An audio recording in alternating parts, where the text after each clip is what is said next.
Welcome to the St. Joseph Radio Presents live program, broadcasting to you from the Rome of the West, St. Louis, Missouri. The program that for over 30 years has brought you eloquent speakers from across the globe to help explain, clarify, and evangelize the Catholic faith.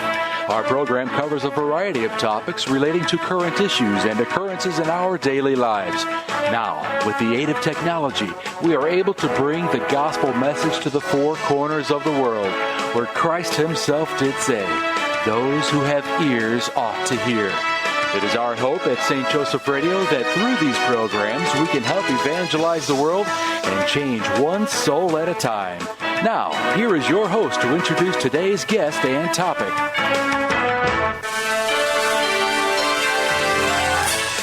Well, welcome back. We are here at St. Joseph Radio on our Woman to Woman program. This is our third installation of this Woman to Woman program, and we are hoping to have more. We're having a lot of fun. Aren't you having fun, Mary? It is wonderful to be here, and yes, it's helping us to talk through things. I think we learn more when we talk to others about experiences and life-changing events, and so, but we can have fun along the way. Absolutely. I'm having so much fun with this. So we are the Woman to Woman program, and it is a Catholic radio program designed to bring you a female perspective of our daily Catholic living in this world. I am Cory Grizzle, and today, like every day that we're on here, I have my guest, Mary Hayworth. So they just give me the title host. I don't know. I guess I talk more. But it's so great to have us together and talking about, because we do have very similar tracks in life with our children and raising them Catholic and trying to make sure that we have passed on our faith to them. And there's a lot of challenges, and there's a lot of things that happen along the way that we grow and we help our children to grow, and we work together to try and just get ourselves to heaven and bring as many people as we can with us. So I'm going to start out today. We're going to focus today on our adult children, and it might be teenage children going into college, or our college children, or the ones that have gone out already and have their own families. And that leads a whole set of challenges that I don't think we ever saw when we had those toddlers. Did we ever see these type of challenges? We thought we were going to check off the boxes and do everything right, and they were going to stay close to us and do everything we wanted to because we taught them correctly, right? It seems so easier then, because like wherever mom went, children went. Right. It doesn't happen that way when they're bigger. It doesn't happen. And it's a battle for time. Right. So I'm going to start with you, Mary. Tell me your story. You have 3 children. If you've heard this, Woman to Woman program before, you definitely know a little bit about us. But yeah, let me know like where you are in your life right now with your older children, and what are some of the challenges that came along with that? My husband and I, we have 3 wonderful children, and they are in their 20s and 30s.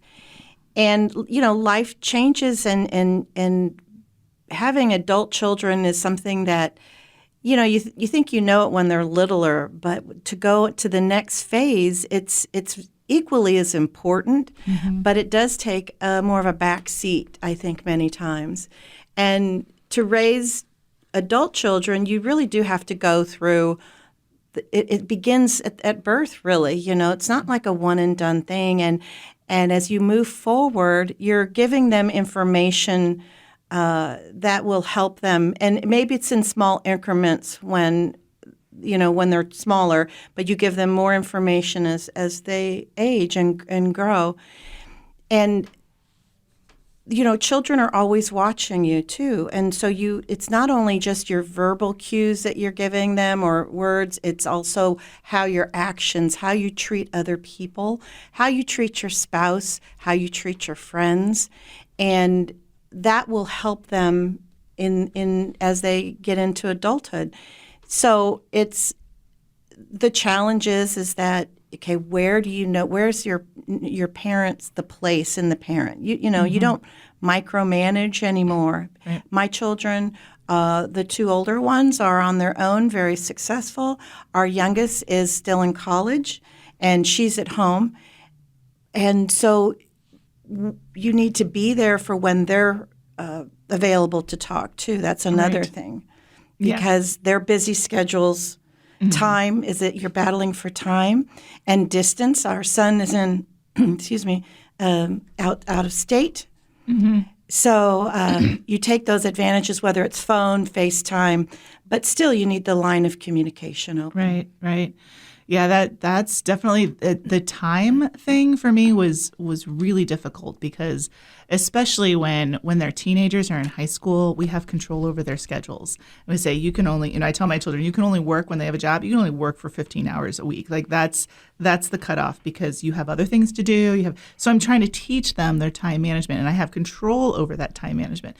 And then when they get into college and they have to own all that, like 100%. I let them own about 50% of it in high school, and then they have to own it almost 100% in college, and they have to be able to manage their own time and become successful on their own and do their own things, and so be able to have that time also for them when they're home and even just today.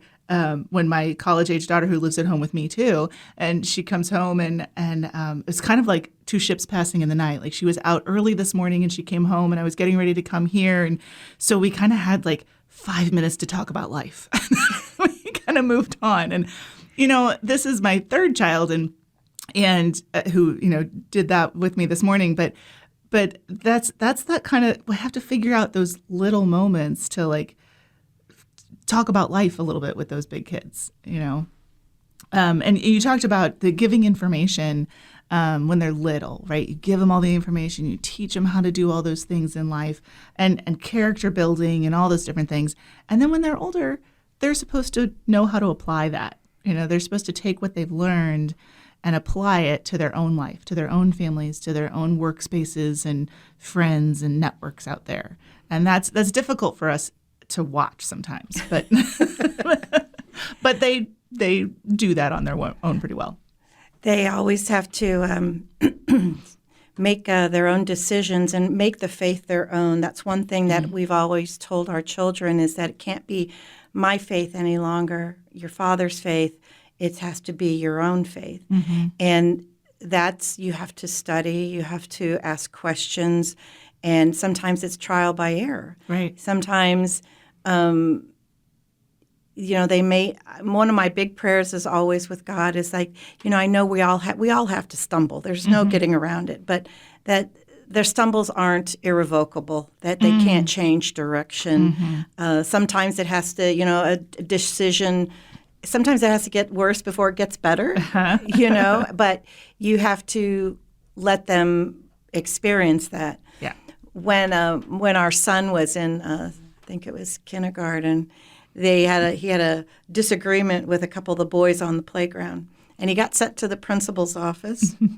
And that particular day, I was there as a volunteer. It was supposed to be his special day. It was like Star of the Week, Yeah. And I saw that he was very hurt, that we're embarrassed, that he made it. It wasn't even anything much, but it was enough that it was upsetting to him. Mm-hmm.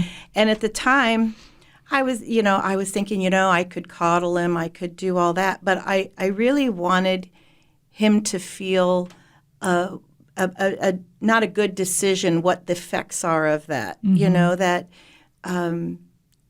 that he just had to experience it and feel that, because I was afraid that, many times parents become helicopter parents and we want to fix everything. Oh, yeah. Well, then if you fix everything and then they get to adulthood, how are they going to, what tools have you given them, right. And so we laugh about it. He was very rarely ever got in trouble after that. He remembers that right? from kindergarten to funny. This day. He'll talk about it. He's like, well, that wasn't fair. And I'm like, well... But right. It helped him choose a better path, Yes. and it's a small thing. It is. It really is. It is, but it was big in his brain. And yeah, my son, who's 24, will recall memories like that too. Is that right? That was something that I never did that again. Exactly. And so that's definitely and so to be able to let those kids know when they're young, here's how God wants us to live our lives. And here are all the ways that you can stumble in that. And here are all the ways that, when I'm teaching them religion, because I homeschool my kids, when I teach them their religion or their faith, and we go through little parts of the catechism, and then we talk about, okay, so let's talk about, usually for them it's like the stealing or the saying bad things to your siblings, or that they've probably done. Let's be honest, Once right? or twice. Once or twice, they've probably done it and not quite thought that was a terrible thing, or it was justified retaliation, whatever, right? And so to be able to walk through those things with them on a smaller basis and say, but the church has this wonderful sacrament of penance and reconciliation, and that is where we take those things and go, oh, that wasn't a great decision, and I'm gonna make it better, and I'm gonna not do that again. And we just always go back to that the church has this, even though all of those stumblings we have, when they're smaller, they do smaller things, and it makes it easier to pick it back up, right? When they're bigger, they have bigger problems. So those parents with just the little kids right now, like it's huge, it's big. You're in the muck, but it's all sorts of little tiny problems all at once on you. All day long, some days. All day long. Those days were long, weren't they? I'm still kind of in it. You're still in it. So yeah, they're long, and then they get out into the world, and those problems are big. They're not making those little mistakes anymore. They're making big ones. But that's another point I kind of want to talk about today at some point is that those stumbles, when they make mistakes as an adult, it could be pretty big. That you might burn some bridges with friends or family or work or money problems. But I think the best thing that I've been staunch on in my few years with adult children is that no matter what they do, you and I can still talk about it. We can still have this connection. I will still love you no matter what. I don't agree with any of your decisions maybe, or I don't think that those decisions are good for you and your family. However, that's not my place to say anymore. You're an adult. You get to live your life the way you want to. And our relationship might be strained from that, but I always want them to know that if they open the door and they ask me questions, I will be here to answer, and I will be here to love you, and I will be here to help you how I can. So is that something you've come across too? Yeah, it's just, and you have to be there and listen, more of a listening ear sometimes. Yes. They're just trying to figure it out. Many times, especially when they were teenagers, or that they would have a thought, a viewpoint on something, and you're like, "Ooh, that's not a good viewpoint," but that doesn't serve any purpose for me to get all bent out of shape, Right? Because I've learned that they're just trying to figure out themselves what direction they want in life. What do they want? And a wonderful priest said about 30 years ago to me is that, when somebody's kind of like on the wrong path with a thought or something, ask questions. Mm-hmm. Ask questions like, why do you think that? Or what do you think the outcome of that would be? And it's more important to have that continual dialogue, like you said. Right. I think that is so important. I've seen, and I've probably fallen into this trap myself, that when you hear a wrong statement or something, you definitely know is wrong within the church's teachings or whatever. Like that's the only thing I can think of right now, because everything else there's different ways to do things, so that's okay. We're gonna work through this. But when it comes to teachings of the church, and they come to us with, but I think this, and we go, okay, well, why and how can we figure that out, rather than getting all bent out of shape and it being my ideas and my opinion of my faith. Like you said, they own that faith, and they need to own that faith. So we need to make it theirs. They need to say, we need to ask them questions about why do you think that? I'm just repeating what you said because I totally agree. Well, and we're only human too, right? And our first reaction is like, no, right? And so that's not always the best avenue to go. Yes. But it is challenging because the roles, I'd like to talk about this too, how as you get older, the roles start reversing, where I've learned so much from my children. Mm-hmm. Like I look at them and I feel like they're light years ahead, because I was a fallen away Catholic for so much of my adult life. And so I missed out on a lot of the graces, I didn't utilize, but I watched them, and the insights that they have are just phenomenal for me. Yeah, so for those of us just tuning in, for those of you just tuning in, because I've been tuned in the whole time.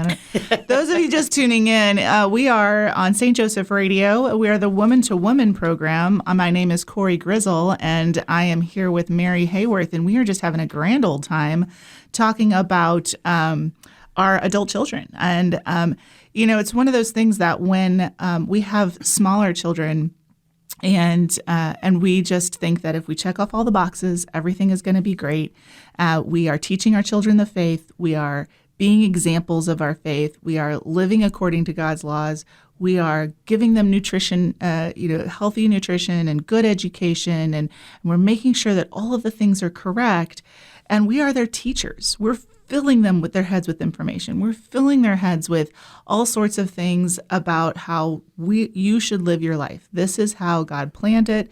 Even though I may have strayed a little bit here and there, I've figured out through my own experiences how I want my children to live and want to give them a better life, right? That's our purpose. Part of our purpose as parents is to teach our children to have a better life. However, so then that's kind of the analogy I'm going to use, that, we're teachers. Clearly we are teachers. And then when we get to be parents of adult children, we have to kind of take that step back and we have to be a consultant. And consultants are not, we don't come into a company and say, hey, you need me as a consultant. The company goes to ask you and says, hey, we're kind of in a fix here, and I need somebody to give me some advice, right?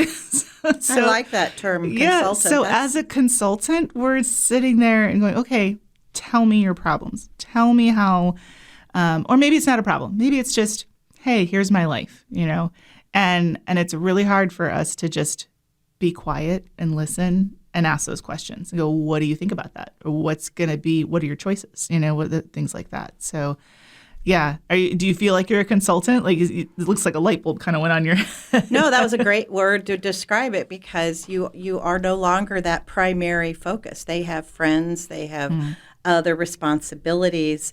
And, again, it's the same as when they're small, is that you need to be available when they have the time now to talk. You're the consultant, right? And if they have to call you at 11:30 at night, you should be there. It's a 24/7,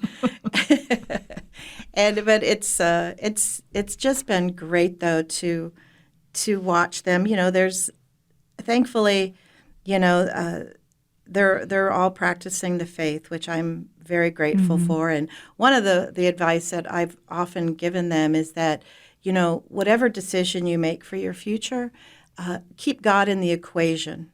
I look back with the apostles, when they had to select a new apostle, they prayed on it, and then they narrowed it down to two people. And what did they do? They pulled straws to select the next apostle. Now you might think, oh my goodness, that's like kind of like a strange way to pick your, It seems almost simplistic, doesn't it? It does. It does. But if you keep God in the equation, then most of your decisions in life come down to two. Am I going to take this job or this job? Am I going to live here? Am I going to live there? And then, if God's in the equation, either decision, he's going to support you. Right. But if he wants you to go in another direction, that'll be made known to you too, sure. And you can easily change direction too. But you always have to keep, as for myself too, God in the equation. Right.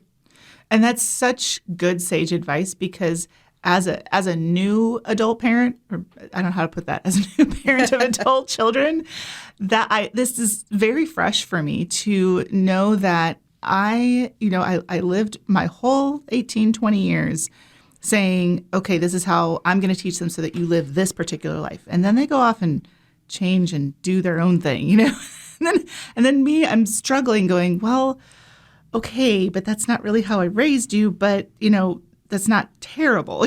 It's just different. It's different. And it's this journey that we all went on. Right? We went on a journey, and we made bad decisions and we made good decisions. And so as we're going through this journey, we've learned and we own all of our decisions. And we said, then you can look back and go, was God in that decision or not? right? Was that something that God did want me to do, and I didn't listen to it, and I said, nope, I don't want to have anything to do with that, and I shut the door, and I clearly chose something else. So, but then when we look back, you and I look back on those decisions we made, we go, oh, we can analyze that and say, okay, yeah, that was a good decision, that was a bad decision. That one clearly had God in the picture, that one clearly did not. And they don't have that much time yet. Like they don't have those experiences yet. They're on their journey. Mm-hmm. They're making those decisions now. And when we look at that and go, but that's the wrong decision. That's not right. That's not what you're supposed to do. This is the better decision. Trust me, I've done all the things. You should do the right things now. Right? It was such a struggle for me. And I guarantee you, people listening to this, the people listening to us right now who are in this position, they totally get it, because it's everybody's experience that I've ever talked to who've had adult children, that this is what they need to do and how they need to own it. And like you said, the helicopter parents before, if you've been a helicopter parent your whole life, it's going to be so much harder for you to let go of that and to say, nope, this is your decision to do these things because you fixed everything for them before. And it might even be more difficult for them to break it because they'll want to come back and ask you, how do I fix this? How do I do this? So I think to be able to set them on their own path and to be able to choose God, we needed to identify that we have done that as well. We've allowed ourselves to make mistakes, and we've allowed ourselves to have God in our lives. And just to let that go and just be that consultant and just say, here's what I'm here for. Well, talking about like not having God in the equation, when I was younger, I was a fallen away from the faith for many years. And I look back and I was like, nope, God wasn't involved that one. I didn't bring him in on that one. Oh, that would have helped that one. Now on the other side, I'm looking back and, you don't have to do all that. If I could just say to somebody is that stay with the faith. It's not going to make your life perfect by any means, but you'll have the tools, the grace to face on these challenges without just making random decisions that aren't going to help you for your future or bring you joy. Right. And I love this idea of just the simple solutions. If you're looking at your decision you have in front of you, which one does God want you to do? And sometimes it's not that clear. And sometimes, these are two perfect different where to live after you or which job to take. Sometimes they're just not that clear. There's good points about this job and there's good points about this job, and it's not a terrible thing on either end. God would be happy with whatever I chose. But when you put it down to very simple solutions, you go, well, what do the people in my life think about that? What do the people whom I love in my life think about that? Those that I that I admire, who have God first in their lives, clearly. What do they think about my decision? So bring it to those people there, and we have to give that as an example in our own lives all the time too. So in order for them to pick that up, but making it a simple solution, asking the questions of the children and going back and just saying, okay, but what do you think God thinks about that? Or what do you think the church thinks about that? And maybe it's not always there's that decision or that line of thinking or questioning doesn't need to be in that process, but at some point I think it does. Don't you think at some point like it's always going to come down to what is God wanting me to do? Yeah, it is. It's for every decision, and I'm not saying like what am I going to have for breakfast decision, but life changing, and and I tell our children, it's like let's say you accept a job, you can change it. It's okay. You have to do what's best for you too. Like it's not anything against a position or something, but if you're unhappy, you're not fulfilled, it's okay to change course. Right. And there's certain things that you can change course with that are where you're going to live. If my daughter just moved from one apartment to another, and the change of scenery was huge. Right. It was brighter apartment. It was sunnier. It just felt better. And that's an easy thing, but you still have to go through packing up all your stuff, right. And so those are just material aspect things. Right. But it's always gonna how many decisions do we make in a day? I think there's like thousands. Where are you gonna, which direction are you gonna take? What are you gonna wear? And it can be overwhelming at times just for the simplest ones. Yeah. But for the bigger ones, if you can just keep God in the equation, and some days you just have to say, God, I can't do this today. I need your help. Can you just take it over for me? And believe it or not, like the day will go by and I'll be like, oh my goodness, that went. Right. All the decisions kind of made themselves today or whatever. It was exactly. just like, as soon as you ask God, just take it. Just, I always feel peace. I feel such angst. And then I just told God, I can't handle it. Exactly what you said. I cannot handle this myself. And that's what you tell me all the time. That's what God tells me all the time, that you're not supposed to. You're not supposed to handle this all yourself. So just take it from me and just, let the decisions fall where they are. And I promise I'll be okay with them. And to be okay with them, even with adult children, they pray on something and it doesn't come to fruition or something. And so you can't get discouraged because God has something better for you that maybe, that you can't see right now. Maybe you didn't get that job. Maybe you didn't get to go do this, but something's better on your horizon. Right. Yeah, that's always good advice as a consultant to give our children. And I think, too, we have to wrap up for a break in a minute here, but I think on the other side of this break, we might talk a little bit about what the adults, our children, might gain from this kind of information, because I think that it's difficult for them to understand really what we as parents are going through. Our change in perspective as far as, 20 years of our life has gotten to this point, and now, we all laugh about how they think we're totally unreasonable. So I think it would be helpful for them to understand what we're kind of going through. So we'll see that on the other side of the break.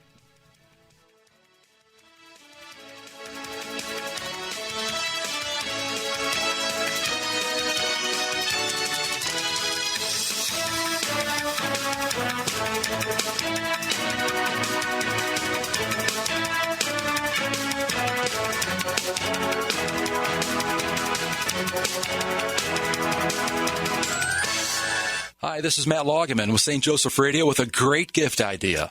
A St. Benedict bracelet, a trendy accessory for men, women, and children that not only looks good on everyone's wrist, but is actually armor for the spiritual battlefield. This unique bracelet is handmade in Europe and contains 10 medals within the braided cord in the adult size and 7 medals in the children's size. On the front of each beautiful medal is St. Benedict holding a cross in his right hand, the object of his devotion. On the back of each medal is a cross. Surrounding the back of the medal and cross are the letters VRSN MVSMQLIVB, in Latin reference which translates, "Begone, Satan. Never tempt me with your vanities. What you offer me is evil. Drink the poison yourself." And finally, located at the top is the word Pax, which means peace. All bracelets come packaged with an informational card and a St. Benedict blessing which your local priest can administer. This gift is for everyone you love and care about, including yourself. Available from St. Joseph Radio. Check the website at www.saintjosephradio.net.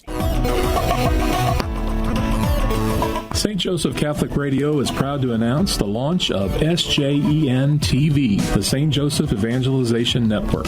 SJEN TV is a premier online Catholic broadcasting network providing quality Catholic programming 24 hours a day, 7 days a week. We have programming such as live studio interviews, St. Joe's Java speaker presentations, current Catholic issues, and the Pro-Life series. We're featuring the many talented speakers out of Orange County, California, and this Archdiocese of St. Louis, Missouri, including Professor John Gresham, Father James Mason, Karen Nokemper, Rick Hollerick, Bill Federer, and many more. To review the program list, go to sjen.tv or on Roku, SJEN TV. All this programming is free, and we are welcoming sponsorship of new programs. Find out more at sjen.tv. And welcome back to St. Joseph Radio and our Woman to Woman program. I am Cory Grizzle, and I'm here with Mary Hayworth, and we are having a great time talking about our adult children, and hopefully we won't get yelled at when we No, my adult children know I do this, and they are just fine with it. Hopefully they'll tell me if they're not.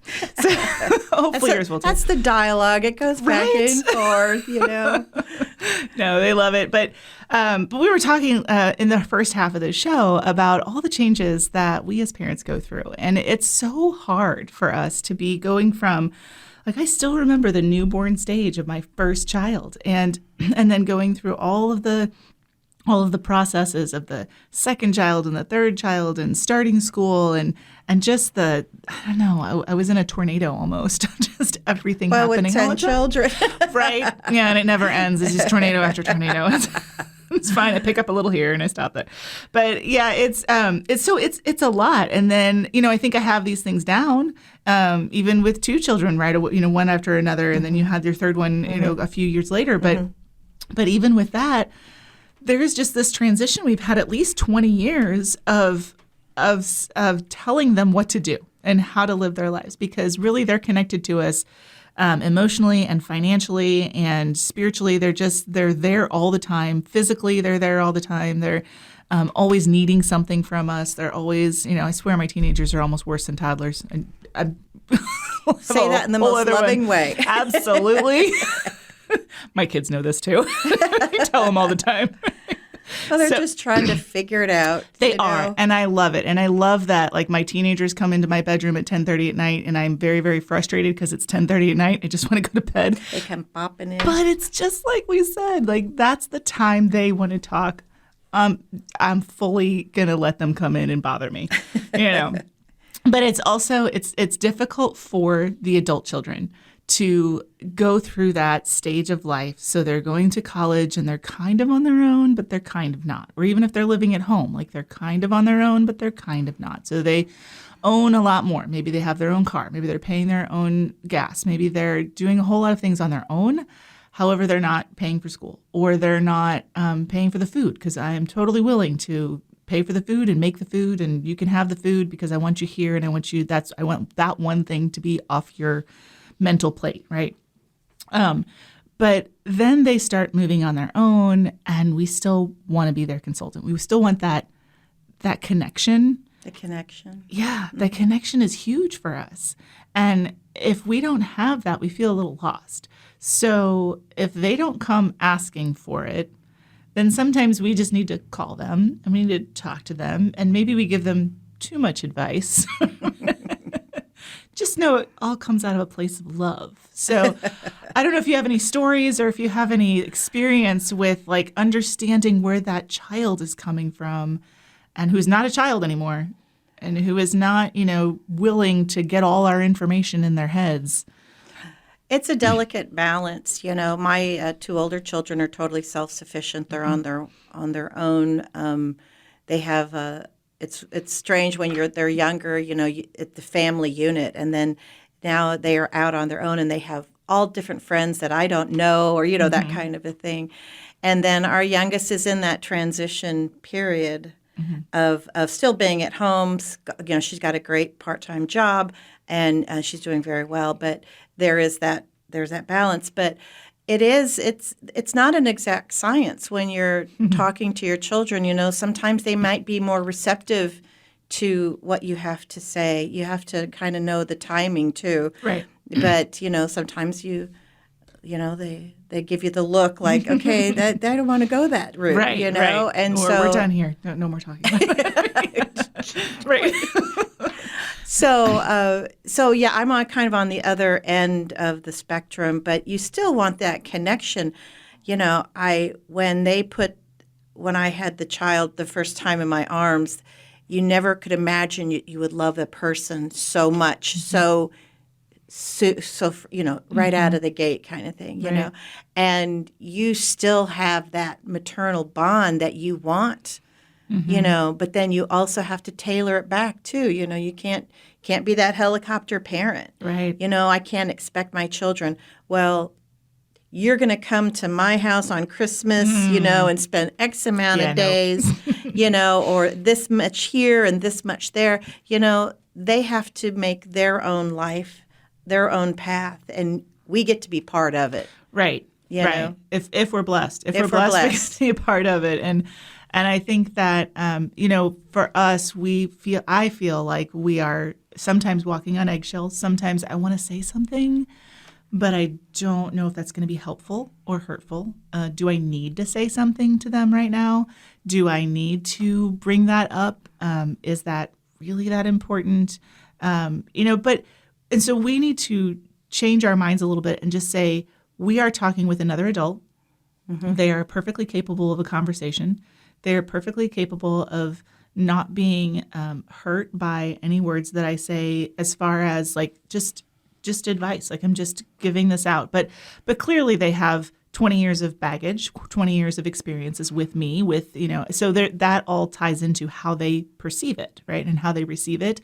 And so that, we feel like we're walking on eggshells. And I think sometimes they feel like they're walking on eggshells. They don't want to hurt my feelings. They want to say the right things. They want to take what I'm giving, but not.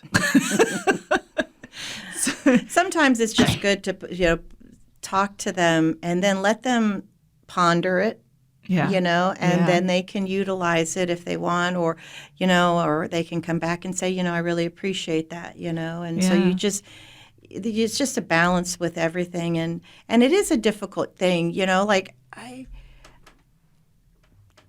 children see their parents as parents, okay? But we were that age once, right. We were, I keep thinking, when am I going to grow up? I'm 63, but I remember being a teenager. I remember my 20s. I remember my 30s, and I'm a person with experiences too, and so they have to look at us too as like, we're just still trying to figure things out too. And I think they don't get that. They don't understand that we're still changing and growing and understanding life. Like, we don't have it all put. And they've seen us in these eyes of, that we know everything. That, right? But that's how they're transitioning into that too. I now remember they know, doing now it. They know. Now they know. We're just winging it, man. We're just like, we got in the equation. We're winging it. Right. You're lucky you turned out as well as you did. So. God had pity on us. It's just the poor souls. But that's so true, that they don't really realize that we are people, because for the first 20 years, right, where we are like, we got to put all this information in these kids, they're just like sponges taking it all in. And so they feel like everything we say is correct. And then they have all these other influences and go, well, maybe mom and dad weren't right in that aspect. Sure. Or maybe like things have changed a little bit in the world. They could have done something different. Right. And they now need to, they don't have landlines anymore. Like, they need to figure out how to survive with this phone that's in their pocket all the time. That's things we didn't have to deal with or contend with. And, there's new conveniences out there, which, brings new evils and brings new just decisions and everything. But that's that they have to deal with that, and we didn't, Yeah, human nature, though, is very similar. That they're Absolutely. faced with, I think they're bombarded. Yeah, history boring. We're boringly repetitious, right? Because we always. But so when our kids, they have to. I'm trying to find the words for it. That they have to just embrace, who we are too. Yes. It's not kind of what I wanted to say, but I'm kind of, my mind just went kind of give us some grace. I think it kind of goes both ways. Yeah, right? Please give us some grace. And, so my children are older than yours. My two oldest ones are, at least. You have more experience in this. Well, not necessarily, but, I told you I was enjoying just so much of their lives. And I'm very blessed that they like to share their life with us as well. But my husband and I are getting older now, and then the roles start to change. Mm-hmm. And, we have to look at, like, they might be our caregiver one day. And so we have to make it easier for them to take care of us. And we had this, and communication starts way back. I mean, it's not something you just get at one time. It's just over time. But there was one story that's so beautiful. We were visiting a church under renovation in Chicago years and years ago, and they offered to give us a tour of what they had done inside the church. And there was this elderly man and his son, his grown son. And the elderly man, who was probably in his 80s, said, I'd like to go see the renovation of the church. And his son, who was probably in his 40s at that point, said, Dad, we could do that, but, it might overtire you. We're going to have to go up some steps. And, maybe today, because we had Mass and this reception, maybe today wouldn't be the best day. And the elderly father, thought for a second. And he's like, you're right, you know? And my husband tells that story, and it brings tears to his eyes because it was so beautiful. Yeah. You know? And so we have to look at our children as adults, and we have to respect them as well when this change starts to come. But we talk about that we have to make it easier for our children to take care of us, whether it's logistically, spiritually. We have to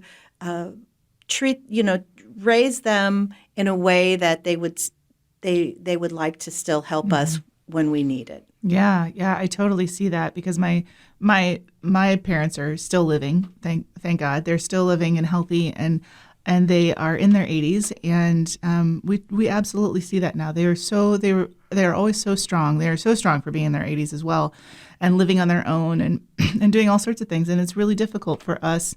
And I'm the youngest of 6, so we have lots of lots of help in there, and so it's difficult for us to see that changing. We've seen it probably in the last 10 years that.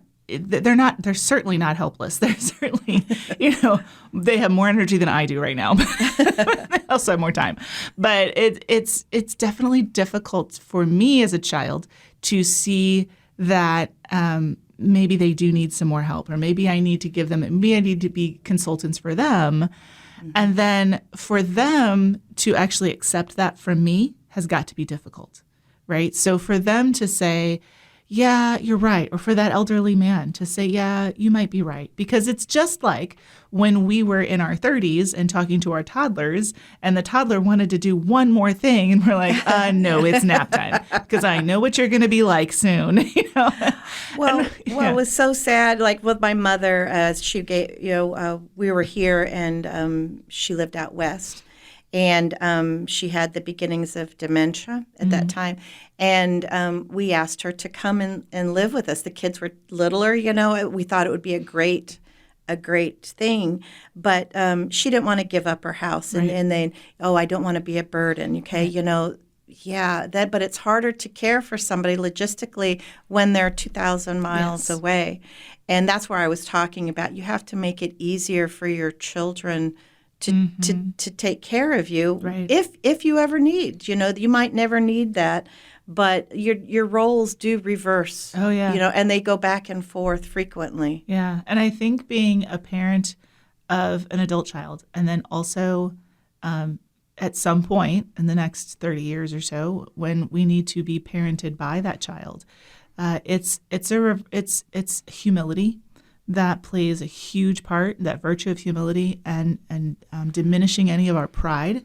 Oh, that's huge. I know better than you do. I've been living like this, blah, blah, blah. And same thing with when we're grandchildren, when we're grandparents, and, they're trying to raise their children correctly. And with the new information that they have that we didn't have 30 years ago, that, different lifestyles, different communities, different all sorts of things. And, and they ask us to parent the child in the way they want to, or they ask us to feed the child the way they want to. And we're like, we know better than, we've raised children. We're fine. They're going to be fine, and I think that's respect for our children, for our adult children. And then, and it's also just, we need to swallow our own pride and we need to take advice from them. They are adults, not just our children. They are adults. And so, I think, like I said, to give grace to each other. We need to give grace to them for trying to figure out their path in life. And they need to give grace to us because we still are trying to figure out our path in life. But the communication is big. Like being able to say, just please understand, I'm working on this too. I'm trying to figure out this too. And let's talk kindly to each other and let's understand each other a little bit better. But that's difficult. It's very difficult to do. It's very difficult to. Something just came to mind about when our children were teenagers. Like you would ask them to do something at home, and you'd grumble, and you would ask them to do this, grumble. Yeah. And then when they would be out in public, like at school, the teachers would be like, oh, my goodness, your kids are so great. They're so polite. They say thank you. All of them are just a delight. And I realized then is that kids, as the parent, they're testing the boundaries. You know, and it's not anything personal. Right. You know, parents take heart because they're seeing what their tolerance boundary levels are. Right. But then when they go out in the world and then you hear all the good things about your children, it's like, wow, they were listening. Yeah. You know, and those are those like beautiful moments as a parent, and to see them blossoming as adults is huge. You know. And that they still like to be around me. That is huge. That is huge. Yeah, it is. It's really a blessing because not everybody gets that. No. So if anyone is just tuning in now and wants to know more about St. Joseph Radio, you can call 636-447-6000. St. Joseph Radio has some amazing CDs and lots of things to really enhance your faith. They are very willing to take your name and number and to put you on a newsletter and do all sorts of things to enhance your faith as well. And the website is stjosephradio.net. And here we are doing Woman to Woman is our program today about the Catholic perspective or women's perspective on our Catholic faith. I am Cory Grizzle, and I'm here with Mary Hayworth, and we are talking about our adult children, and we're getting to the end of our show here. So we still have several minutes to fill. However, is there anything? I guess I want to say, do we have some really great advice for just the other mothers and fathers out there who are just starting out, or maybe they're just in the teenage years, where we're dealing with the grumble, right? And how can we, when they start to bring these really hard-hitting questions, or maybe it's not so hard-hitting, maybe it's, how do I deal with this teacher, or how do I deal with this friend group, or how do I decide what class to take next year? How do we give them some more independence while we're giving them more independence and giving them some more rope, but at the same time, while we say, no, you're still in our fold and you're still going to follow our rules and do the things, we're still giving them information. So how do we transition, well, I guess them and us, into that life of their adulthood? What would be the best advice? And I'm just kind of throwing this on you. I'm sorry. No. I just, we've been talking about communication and to be available to talk and not to spin up, when you might hear something.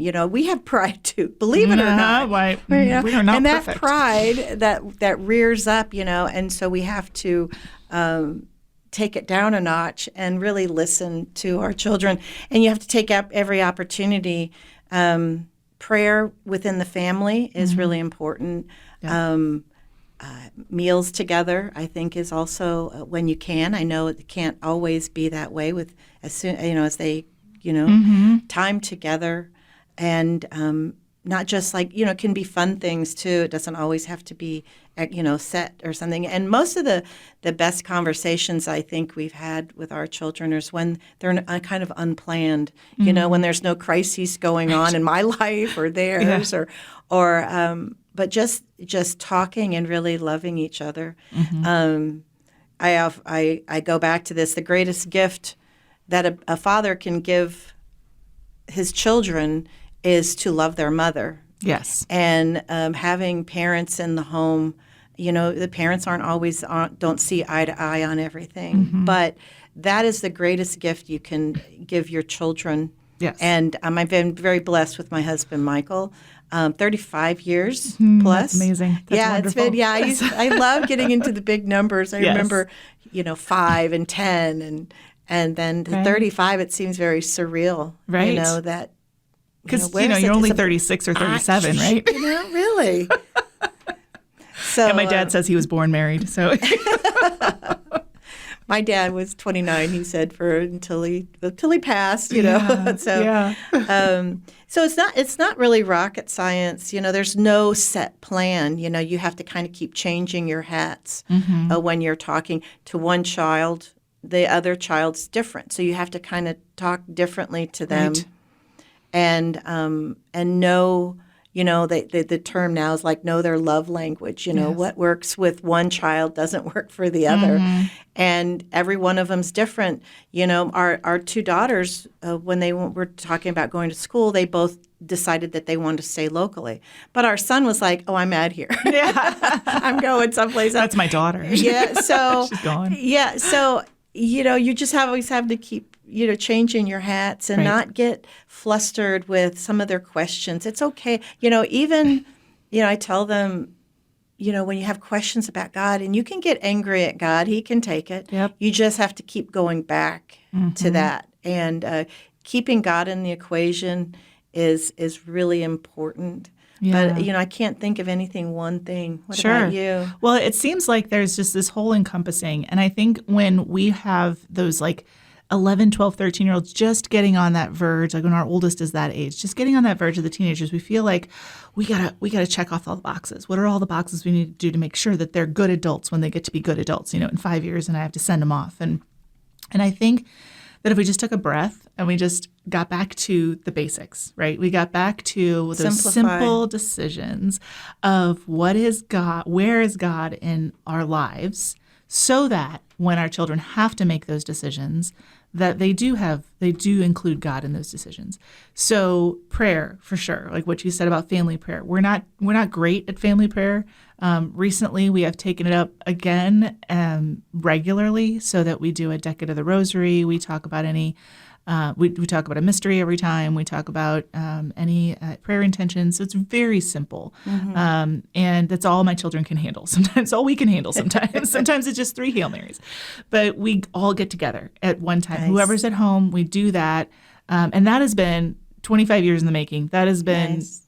Up and down of we'll do the Rosary. No, we're not. We're going to pray the Psalms. No, we're not. So it's a falling off the wagon, coming back. But having that all in one space and at a time, and my kids are now used to that. Like that's what we do. We have prayer in the evenings, and but on top of that, or maybe instead of that, if that's not something you can do at this moment, like just make sure you get to the sacraments and bring your children with you. I don't care how loud those children are. I don't care what those little ladies in the third row are going to say to you. Hopefully they don't say anything terrible. Hopefully they look at you and say, you have the most perfect children. I have a friend who says that he's got parishioners who lie because they come and say, oh, your children were so perfectly. Well, the thing is that when it's not your child screaming, it doesn't affect you. It doesn't matter. It shouldn't. It's only when it's your child, right? Screaming. But one thing I wanted to mention, a great priest said when my children, or my 2 older ones, were in teenage years, trying to figure out what their next step was going to be. And he said, people think that you have to have everything figured out all at once. And he goes, life isn't like that. No. Life is unfolding. Yes. And that's for parents, too. Right. We're all changing. We're growing. And as for children, coming into adulthood, they don't have to figure everything out. Right. Sometimes all you can do is take baby steps. Right. And just keep that line of communication open, not only to parents and children, but also to God, like most importantly to God, because if we can continue our personal prayer, continue our family prayer, continue taking the sacraments and receiving the graces from that, and being able to give grace to each other, and forgiveness. We didn't even talk about forgiveness for our children and for our parents, that the things that we didn't receive correctly, we didn't know. So children forgiving us too. Children forgiving us too, and we forgiving our parents, our elderly parents, and then we forgiving our children, and they forgiving. I mean, there's just, that's a whole line of communication. And I'm hearing the music, and I'm really sad because I feel like we're just getting started. But we are wrapping up. We're Woman to Woman at St. Joseph Radio. I am Cory Grizzle. And I have my friend Mary Hayworth here today, and we will join you on the next time. Have a good day.